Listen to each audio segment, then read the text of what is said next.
সুপ্রিয় দর্শক ও আমার প্রিয় ছাত্রছাত্রীরা, আজকে আমরা দশম শ্রেণীর গণিত অঙ্ক করব সরল সুদ কষা। তো সরল সুদ কষার কিছু অঙ্ক হয়ে গেছে। আজকে 9 নাম্বার, 13, 14 এবং 15 এই 4টা অঙ্ক করার চেষ্টা করছি। আগের অঙ্কগুলো সম্ভবত প্র্যাকটিস করা হচ্ছে এবং সবারই খুব সহজ লেগেছে, এটা আমি আশা রাখছি অবশ্যই। তবে প্র্যাকটিসও করতে হবে। তো আমরা শুরু করছি 9 নাম্বার দিয়ে। একটি কৃষি সমবায় সমিতি তার সদস্যদের বার্ষিক 4% সরল সুদের হারে কৃষি ঋণ নেন। তাহলে বার্ষিক কত পার্সেন্ট সুদের হারে? এই 4%টা কি? সরল সুদের হার, অর্থাৎ আমাদের সুদের হার কিটা? তাহলে সুদের, যেগুলো আমাদের জানা থাকবে সেগুলো আমরা মানে পড়তে দেখতে পাবো, লিখে নিব। সুদের হার স্মল আই দিয়ে চিহ্নিত করেছি 4%। এইবার কিন্তু ব্যাংক থেকে টাকা ধার করলে বার্ষিক, এটা সমবায় সমিতি থেকে যদি নেয় 4% সরল সুদের হারে কৃষি ঋণ দেন, মানে সমবায় সমিতি। কিন্তু ব্যাংক থেকে যদি টাকা ধার করা যায় তাহলে সেটা নেয় 7.4%, অর্থাৎ ব্যাংকের সুদের হার বেশি। তাহলে একজন কৃষক যদি ব্যাংক থেকে টাকা ধার না করে সমবায় সমিতির সদস্য হয়ে সমিতি থেকে 5,000 টাকার কৃষি ঋণ নেন, মানে একজন কৃষক সমবায় সমিতিতে গেলেন, সেখানে বলছে যে 4% সরল সুদে তারা ঋণ দেন, কিন্তু কি হতে হবে? সমিতির মেম্বার হতে হবে। আর ব্যাংকে গিয়ে জিজ্ঞেস করলেন, তখন শুনলেন যে 7.4% হিসাবে ঋণ দেন। তাহলে স্বভাবতই কী হবে? যেখানে কম পার্সেন্ট আমাকে দিতে হবে সেখানেই আমরা টাকা পয়সা ধার বা লোন নিব। তো ওই কৃষকও তাই করলেন যে সমবায় সমিতিতে উনি ব্যাংক থেকে না নিয়ে সমবায় সমিতিতে নিলেন 5,000 টাকা। তবে তার বছরে সুদ বাবদ কত টাকা বাঁচবে? মানে ব্যাংকে না নিয়ে যদি তিনি কোথায় নেন? ব্যাংকে না নিয়ে তিনি যদি সমবায় সমিতিতে নেন তাহলে কত টাকা বাঁচবে? কারণ হচ্ছে এখানে বেশি টাকা দিতে হচ্ছে বছরে।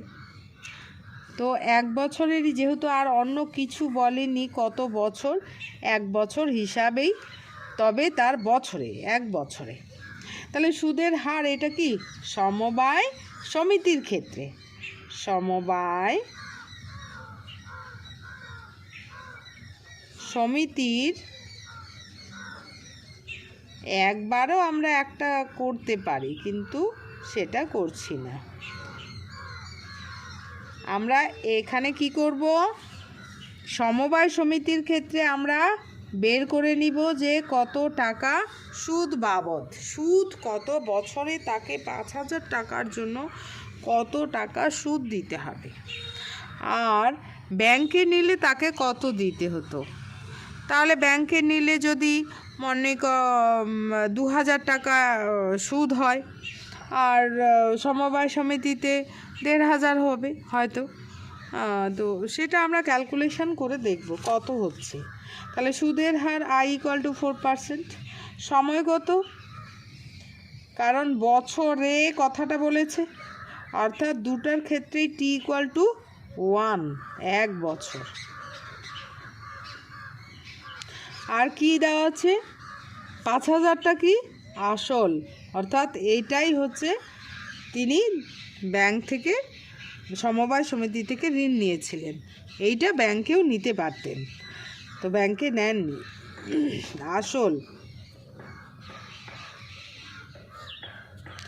আসল P=5,000 টাকা। তাহলে কি নেই? মোট সুদ, মোট সুদ মোট সুদ ক্যাপিটাল আই। এটা যেহেতু ব্যাংকের ক্ষেত্রে সমবায় সমিতির ক্ষেত্রে দুটা বের করতে হবে, সেই জন্য একটাকে I1 ধরবো, একটাকে I2 ধরবো। I1 ইকুয়াল টু কত, এটাই আমাদের বের করতে হবে, মোট সুদটাই বের করতে হবে। তাহলে আমরা জানি একদম সহজ, যেটা সুদ বের করার ফর্মুলাটা বসিয়ে দিব।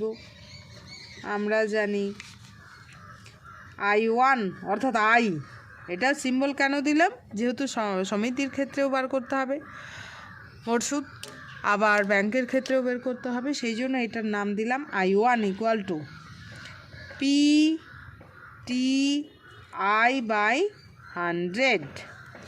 এখানে যার যার মান জানি, আমরা তার মান বসিয়ে দেব। তাহলে পি এর মান কত, 5000 টাকা, টি হচ্ছে 1 বছর, আই কত 4%, আর মানে আই হচ্ছে 4%। এখানে 2 শূন্য শূন্য কেটে গেল, তাহলে থাকলো কত,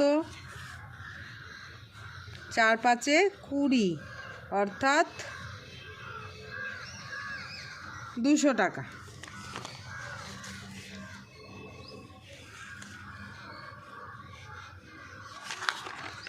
এইবার আমরা এটা সমবায় সমিতির ক্ষেত্রে বের করলাম, এবার ব্যাংকের ক্ষেত্রে বার করব।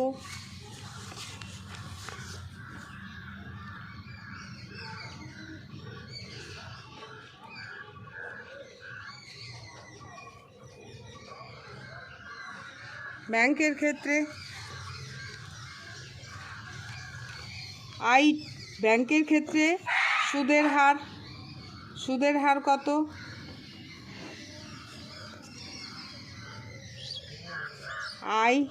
সুদের হার আই ইকুয়াল টু, এখানে 7.4% দেওয়া আছে।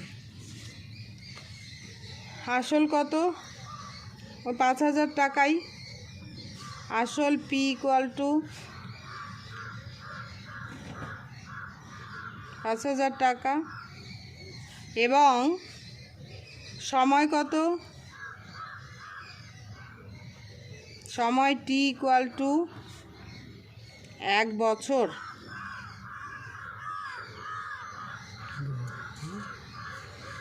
অর্থাৎ মোট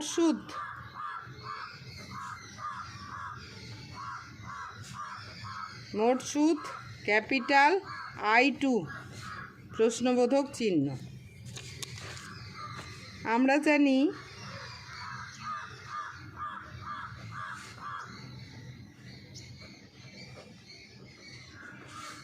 তাহলে ক্যাপিটাল I2 মানে আই, আসলে এটা যেহেতু দুইটা ক্ষেত্রে সেই জন্য PTI/100।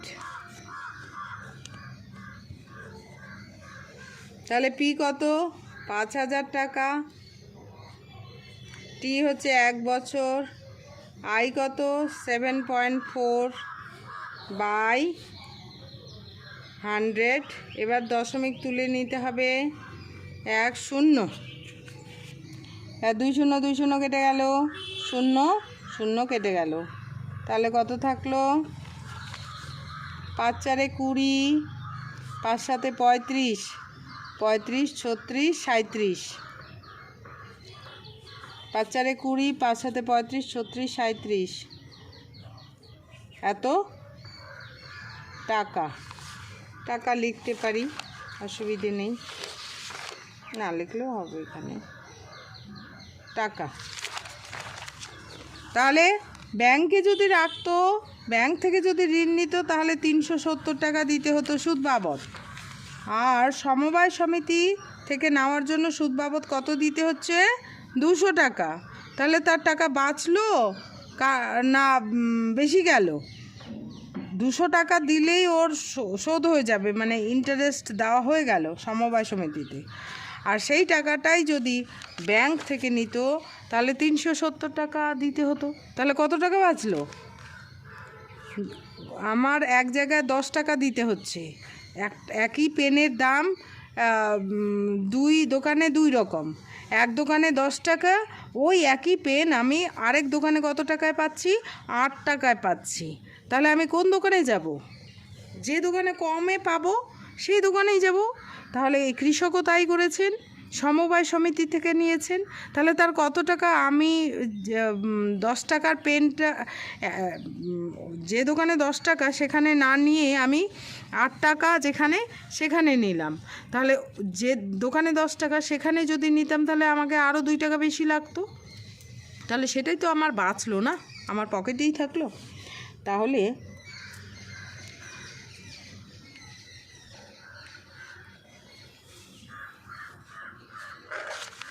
তাহলে কথাটা কি? তবে তার বছরে সুদ বাবদ কত টাকা বাঁচবে? আচ্ছা, এইবারে হচ্ছে সমবায় সমিতিতে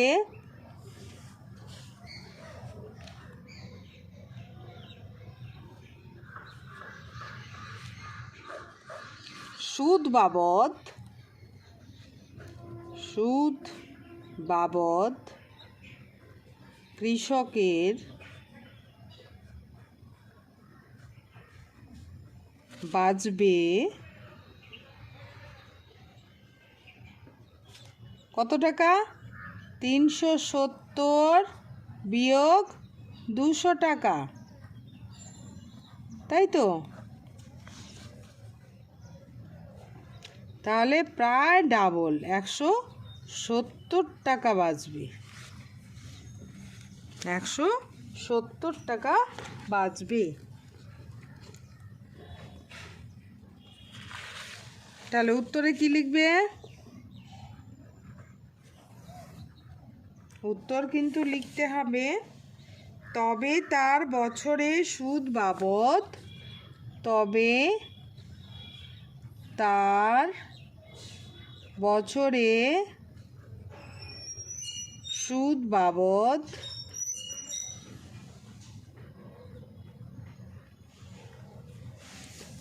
170 টাকা বাঁচবে।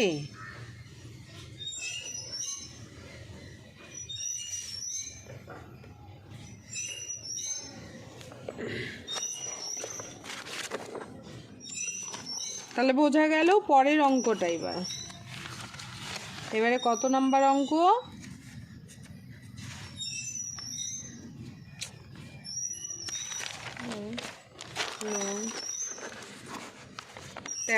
13 নাম্বার অঙ্কটা এবার। কারণ 12 করানো হয়েছে, আগের ভিডিওতে দেওয়া হয়েছে 12টা। এবার হচ্ছে 12, 11, 12 দিয়ে দেওয়া হয়েছে।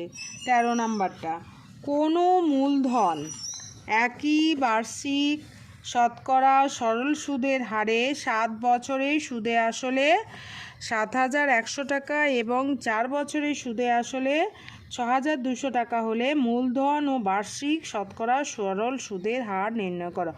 অর্থাৎ দুটো মান নির্ণয় করতে হবে, মূলধনও বের করতে হবে এখানে, আবার শতকরা সুদের হার কত সেটাও বের করতে হবে। তা কোনো মূলধন, কোনো মূলধন একই বার্ষিক শতকরা সরল সুদের হারে 7 বছরে সুদে আসলে এত টাকা হচ্ছে। কোনো মূলধন মানে যে কোনো মূলধন না, কোনো একটা মূলধন, 5,000 হতে পারে, 3,000 হতে পারে, 4,000 হতে পারে, এইরকম কোনো একটা মূলধন অর্থাৎ আসল যদি 7 বছর রাখা হয় তাহলে 7,100 টাকা হচ্ছে। আবার 4 বছর রাখলে সুদে আসলে হচ্ছে 6,200 টাকা। তাহলে সেখানে মূলধনটা কত? আচ্ছা, সুদে আসলে মানে কি? সুদে আসলে মানে সুদ যোগ আসল, সুদ যোগ আসল। এটা যত বছর রাখবো আসলটা কি বাড়বে? আসল তো আসলেই থাকবে, ফিক্সড থাকবে। আসল যদি আমি 2,000 টাকা রাখি, 2,000 টাকা আমার 2 বছরে সুদ আসল 3,000 হলো। এইবার এটাকে 2,000 টাকাটা সুদে আসলে 1,200 মানে 2,500 টাকা হলো। এইবার এটা আরও 7 বছরে সেটা একটা 3,000 টাকা হলো, ধরে নিলাম, মনে করলাম। তাহলে আসলে কোন জিনিসটা বাড়ছে?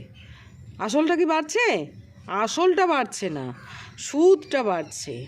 অর্থাৎ 2 বছরে যা সুদ, এবার সুদটা ক্যালকুলেশন হয়ে 7 বছরের সুদ আসছে। তো এই জায়গাটা আমাদের দেখতে হবে যে 7 বছরের সুদে আসলে কত। 7 বছরের সুদ আসল কথাটার অর্থ হচ্ছে 7 বছরের সুদ আসল কথাটার অর্থ হচ্ছে আসল যোগ 7 বছরের সুদ।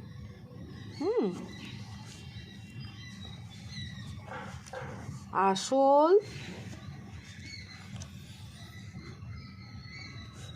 যোগ 7 বছরের সুদ কত টাকা? 7,100 টাকা। এবার পরের লাইন যে বলছে 4 বছরের সুদে আসলে, মানে আসল থাকবেই, আসল এই যে কম টাকা হলো 7,100 টাকা হলো এখানটা 7 বছরের জন্য, আর পরে হচ্ছে 4 বছরের জন্য 6,200 টাকা। তাহলে এখানে কোনটা বেড়েছে? আসলটা কি বেড়েছে? আসলটা কিন্তু বাড়েনি। আসল যা 5,000 থাকলে 5,000ই থেকেছে, কিন্তু যেহেতু সুদ কাটানো হচ্ছে, সে ইন্টারেস্ট বাড়বে প্রতি বছর, সেই হিসাবে ইন্টারেস্টটা বাড়ছে। অর্থাৎ আসল যোগ 4 বছরের সুদ, বছরের সুদ ইকুয়াল টু 6,200 টাকা। এবার যদি বিয়োগ দিই তাহলে কি দাঁড়াচ্ছে? আসল 5,000 হলে আগেও 5,000 ছিল, পরেও 5,000, সেটা বিয়োগ দিলে কেটে যাবে।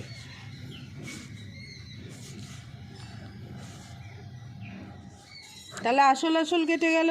7 থেকে 4 বাদ গেলে 3 বছরের সুদ কত সেটা আমাদের পেলাম। 3 বছরের সুদ, অর্থাৎ এটা মোট সুদ। 3 বছরের সুদ কত দাঁড়াচ্ছে? বিয়োগ করলে 0,0,2,1, মানে এটা 11 ধরা হচ্ছে, তাহলে 900 টাকা। এটা আমি 1 বছরের সুদ এটা বের করে নিতে পারি। 1 বছরের সুদ কত হচ্ছে? 900 ডিভাইডেড বাই 3, অর্থাৎ কাটাকাটি দিয়ে দিতে পারি 300 টাকা। এইবার আমি যে কোনো একটা বের করে নেব, 4 কমটাই বের করি।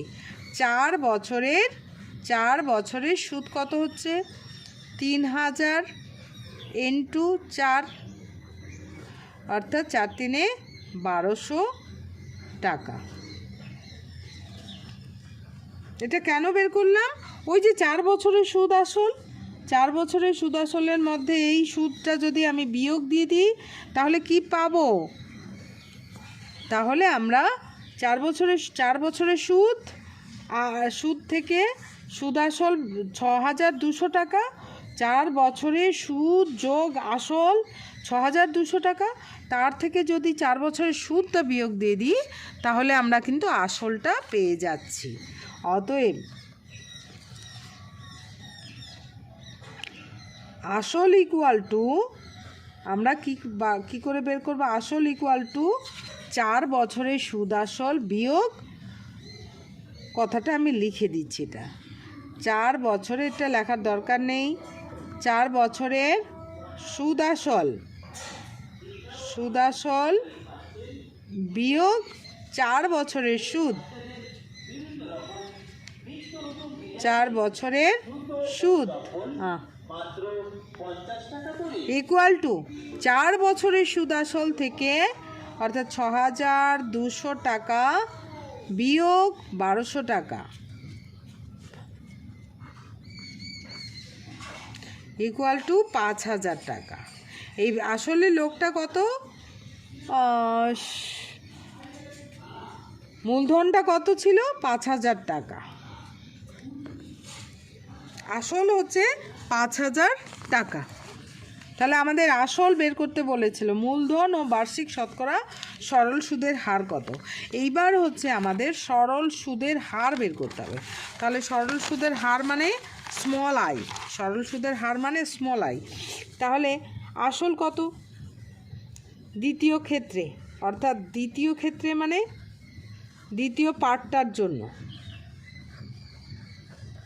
দ্বিতীয় ক্ষেত্রে কি আছে যে আসল আমরা বের করলাম, আসল পি ইকুয়াল টু 5,000 টাকা বের করেছি। আচ্ছা, আরেকটা কথা, এই যে 4 বছরের সুদ কত? 1200 টাকা। তাহলে 4 বছর এখানে পেয়ে যাচ্ছি। সময় যদি আমি 1 বছর ধরেও করতে পারি তাহলে 300টা ব্যবহার করতে হবে। টি হচ্ছে 4 বছর। মোট সুদ কত? 4 বছরের সুদ, মোট সুদ কত বেরিয়েছে? মোট সুদ বেরিয়েছে হচ্ছে আই ইকুয়াল টু 1200 টাকা। তবে তো 6200 টাকা হবে। এবার সুদের হার কত সেটা আমাদের বের করতে হবে। সুদের হার স্মল আই প্রশ্নবোধক চিহ্ন, এটা আমাদের বের করতে হবে। তাহলে আমরা কি জানি? আমরা জানি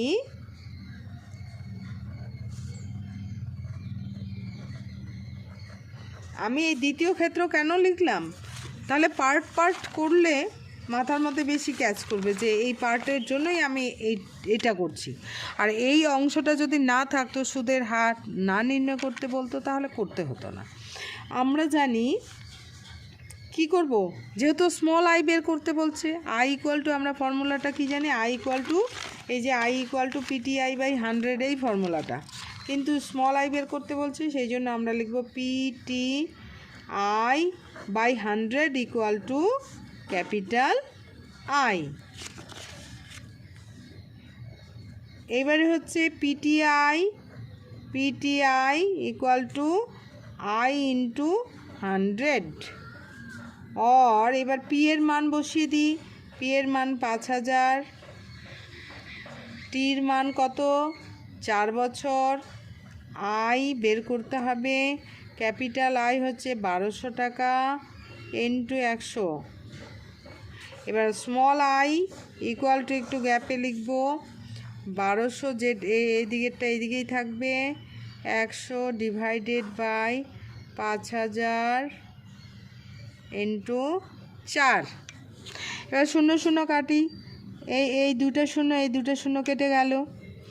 এইবার হচ্ছে এই শূন্য কেটে গেল, 5, তাহলে 5 2 10। এবার এটা দিয়ে কাটা যাবে 4 3 12, অর্থাৎ 3 2 6। তাহলে কি দেখা যাচ্ছে? 6%, তাই তো? I equal two 6। তাহলে সুদের হার কত দাঁড়ালো? 6%। এবার আমরা উত্তর লিখব, একদম সোজাসুজি উত্তর, আর কিছু লিখব না।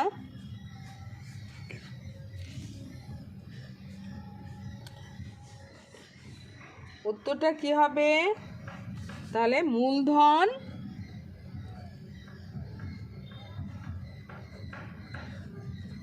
মূলধন 5000 টাকা, 5000 টাকা, এবং বার্ষিক সরল সুদের হার সরল সুদের হার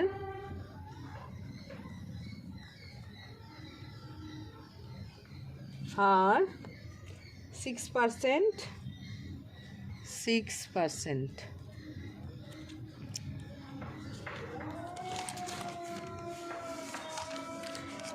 এবারে হচ্ছে 14 নম্বর অঙ্কটা। একই সময়ে অমল রায় ব্যাংকে এবং পশুপতি ঘোষ পোস্ট অফিসে 2000 টাকা করে জমা রাখেন। ওই যে আমরা একটা অঙ্ক করলাম না, যে 9 নম্বর অঙ্কটা, 9 নম্বর অঙ্কটার মতোই, যে পোস্ট অফিসে রেখেছে। এখানে পোস্ট অফিস এবং ব্যাংক, পশুপতি ঘোষ এবং অমল রায় 2 ব্যক্তি, আর ওখানে হচ্ছে একই ব্যক্তি কৃষক সমবায় সমিতিতে টাকা ধার নিয়েছেন, ব্যাংকে না নিয়ে, একই রকম ব্যাপার। তো যাই হোক, ওখানে একই সময়ে অমল রায় ব্যাংকে এবং পশুপতি ঘোষ পোস্ট অফিসে 2000 টাকা করে জমা রাখেন। 3 বছর পর তারা সুদসহ যথাক্রমে এত এবং এত টাকা ফেরত পান। ব্যাংক ও পোস্ট অফিসের বার্ষিক শতকরা সরল সুদের হারের অনুপাত কত, মানে সরল সুদ কত সেটা আমাকে নির্ণয় করতে হবে। তো কোনো ব্যাপার না, সময় দেওয়া আছে, আসল দেওয়া আছে, সুদ আসল দেওয়া আছে। তাহলে আমি লিখতে পারি ব্যাংকের ক্ষেত্রে ব্যাংকের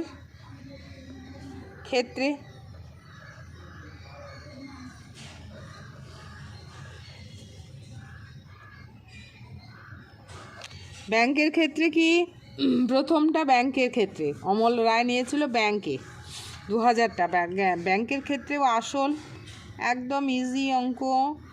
আসল পি ইকুয়াল টু কি 2000 টাকা, কারণ অমল রায়ও 2000 টাকায় নিয়েছিলেন ব্যাংক থেকে, জমা রেখেছিলেন। সময় কত? 3 বছর। সময় হচ্ছে টি ইকুয়াল টু 3 বছর। এবার 2360 টাকাটা কি? মোট সুদাসল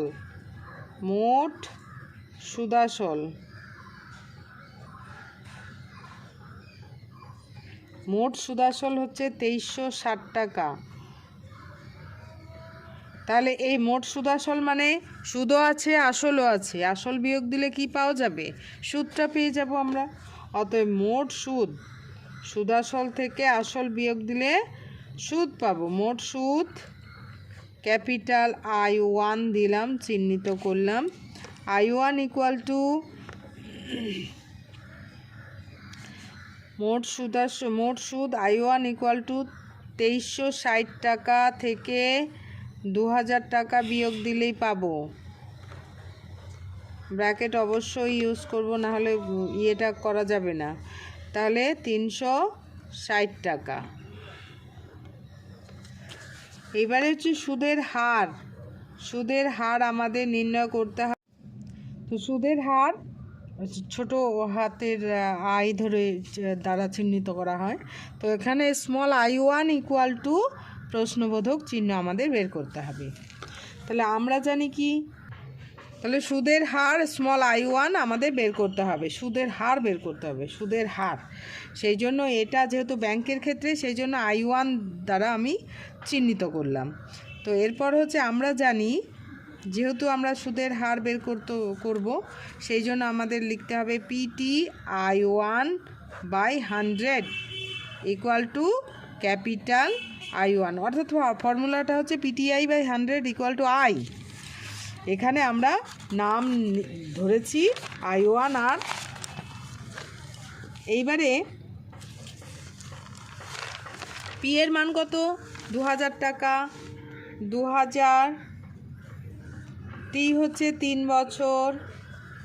I1 ইকুয়াল টু 100টাকে এইদিকে মাল্টিপ্লাই করে দিলাম। I1 হচ্ছে 360 ইন্টু 100টাকে এদিকে নিয়ে গেলাম। অর এখানে I1 হবে।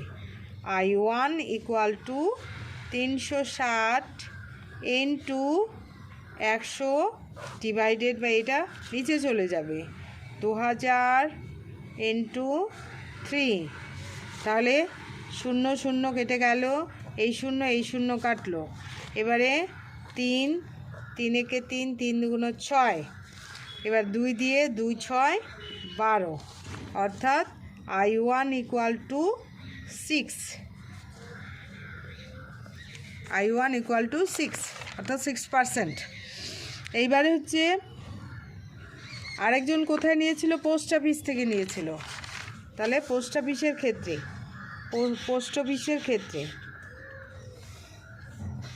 পোস্ট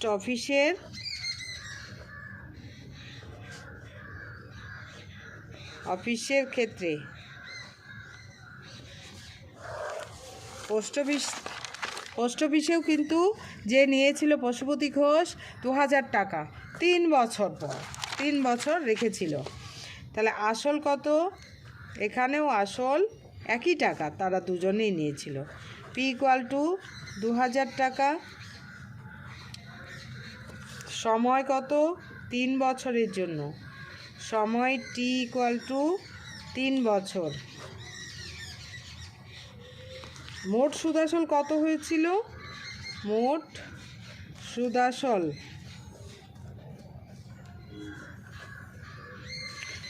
আসল হয়েছিল 2480 টাকা। 2480 টাকা, 2480 টাকা। তাহলে মোট সুদ এখান থেকে পেয়ে যাব। সুদ আসল থেকে আসল বিয়োগ দিলে মোট সুদ পাওয়া যায়। এটার নাম দিয়ে দিলাম I2, small I2 equal to সুদ আসল থেকে আসল বিয়োগ দিব। তাহলে আমরা মোট সুদটা পেয়ে যাব, অর্থাৎ 480 টাকা। এবার কি নেই তাহলে? সুদের হার নেই। সুদের হার আমাদের নেই, এটাই বের করতে হবে। এটা স্মল I2 ধরলাম। I2 প্রশ্নবোধক চিহ্ন, বা ধরেও নিতে পারি, অসুবিধে নেই, তবে দরকার নেই। আমরা জানি তাহলে PT I2 by 100 equal to capital I2। যার যার মান জানা আছে তার মান বসিয়ে দিব। তাহলে হচ্ছে পি হচ্ছে 2000, টি হচ্ছে 3 বছর, I2 বের করব। এই যে 100টাকে বজ্রগুণন করে এইদিকে নিয়ে গেলাম, I2-র মান বসিয়ে দিলাম। বড় I2 ক্যাপিটাল I2-র মান 480 ইন্টু 100, নিচের 100টা এইদিকে নিয়ে গেলাম। অর স্মল I2 আমাদের বের করতে হবে। এই সংখ্যাগুলো এইদিকে নিয়ে আসলাম, 480 ইন্টু 100 ডিভাইডেড বাই 2000 ইন্টু, তো এই 2 শূন্য কেটে গেল, এই শূন্য কেটে গেল, 3 একে 3, 3 6 18, 2 8 16, অর্থাৎ I2 ইকুয়াল টু 8। তাহলে সুদের হার পেয়ে গেলাম 6% এবং 8%। 6% I1 হচ্ছে 6% এবং I2 হচ্ছে 8% পেয়ে গেলাম। এইবার এদের অনুপাত আমাদের বের করতে বলছে। সুতরাং I1 two I2 equal to 6:8। তাহলে কত হচ্ছে? 3:4। অতএব সেটাই 3:4। তাহলে উত্তর লিখব ব্যাংক ও পোস্ট অফিসের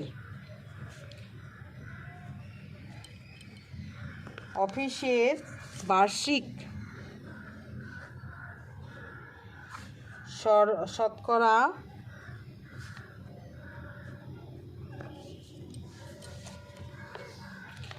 সরল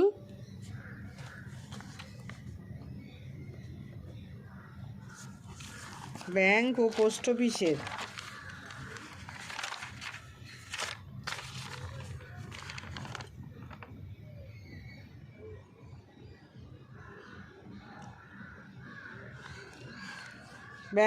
অফিসের বার্ষিক শতকরা সরল সুদের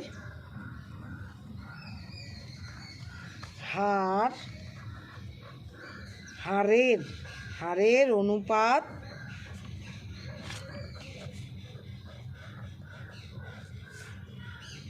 (3:4)। এটা হচ্ছে যদি আমরা জমা করি, আর যদি লোন নিই তাহলে কিন্তু ইন্টারেস্ট হচ্ছে ব্যাংকের ক্ষেত্রে অনেক বেশি হয় অ্যান্সার। এখানে আমরা পোস্ট অফিস কিন্তু অনেক বেশি ইন্টারেস্ট আমাদের দিয়েছে। ঠিক আছে, থ্যাংক ইউ।